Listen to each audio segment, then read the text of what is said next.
but a computer glitch caused the system to crash back in February, preventing students from taking the test.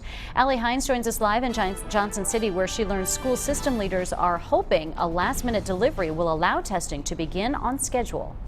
I'm here at the Johnson City Central Office for the school system, and I found out today that Johnson City, Bristol, and Kingsport school systems are all still waiting on their test materials for grades 3 through 8 with just days before the test. School administrators have been told by the state that the test will arrive tomorrow.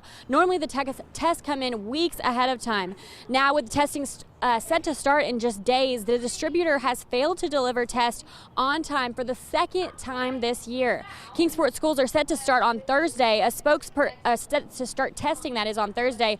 A spokesperson for the district says they do not have their testing materials yet either.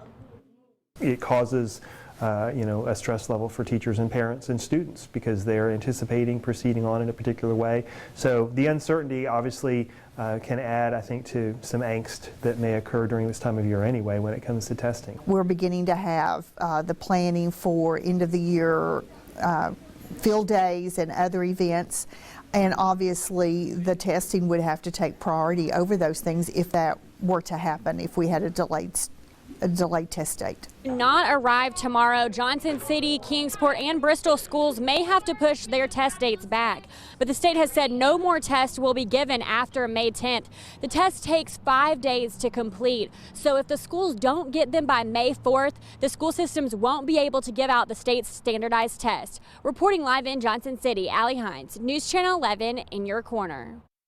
We learned Johnson City, Bristol, and Kingsport's high schools have received their TN Ready materials, and their testing will be on schedule. We now know the name of the person killed in a plane crash on a golf course in Boone, North Carolina. Police say the plane crashed about 1 o'clock yesterday afternoon, moments after taking off from the Boone airport. Boone police said 69-year-old Benjamin Chappell was killed in that crash. Investigators confirmed he was a retired state trooper. Police say 2 other men on board the plane, John Worsley and Stephen Berry, remain in critical condition tonight. Witnesses said the plane looked like it was in trouble shortly after takeoff. They told police that it clipped the top of several trees before crashing at the Boone Golf Club. The National Transportation Safety Board is investigating the cause of that crash. Virginia State Police released the name of a woman killed in a house fire in Buchanan County. Firefighters were called to a home on First Branch Road last week. The medical examiner's office identified the victim as 67-year-old Connie Sanders.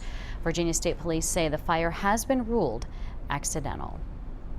Homeowners in the Lynn Garden community in Kingsport reached out to News Channel 11 concerned about tree branches and limbs covering power lines. After reporting the problem to the power company, AEP, some tell us their requests have gone unanswered. Curtis McLeod joins us live in that community tonight and has reaction from some homeowners as well as what the power company plans to do to address their concerns. Yes, Sarah, I'm told by people living in this community that this has been a problem for quite some time. In fact, several years. Just take a look here. You can see that brush covering those power lines, even covering a transformer in those trees. They were told first to reach out to the city, and then after that, they were referred to the power company, American Electric Power Company, and still no answer, so we stepped in. Gary Williams has lived here on Kensler Avenue in Kingsport for 20 years. And in that time, he's watched as the vines and brush from these trees creep up and cover the power lines. It's very dangerous. Somebody was standing under this thing and it decided to explode. Somebody's going to get hurt. People here in this Kingsport community tell me they've made numerous requests to the power company to have this brush removed from those power lines. They say after weeks, some say even years, the brush is still there. I've lived here going on 3 years. I've called the power company and asked them. Randall Blair made his most recent call to the power company about 2 weeks ago. It's going to bring it down. He says he wants this cleaned up before someone gets hurt. Lady's grandkids come out there and that line's laying there. Who's responsible? We reached out to American Electric Power today and received this statement. The job ticket you described was dated April 22nd and was in our company representative's truck to be worked as of today. Our procedure for Kingsport Power when receiving the tree-related work orders is to follow up to review the situation as soon as we can work it into the schedule of our forestry crew. While this news puts some community members at ease, Gary Williams says having the power lines cleared would give him peace. I hope they do their job. That's all.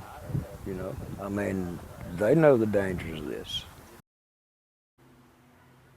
Now, I'm told that crews were expected to come by and survey this area today. If they don't get to it today, it's possible they could come by sometime later this week. In the meantime, if they do find a problem here in this area with this brush on the power lines, they will schedule an outage to work on this area. We'll stay on top of them for you, but for now, we are live in Kingsport tonight. Curtis McLeod, News Channel 11, in your corner. Curtis, thanks. Also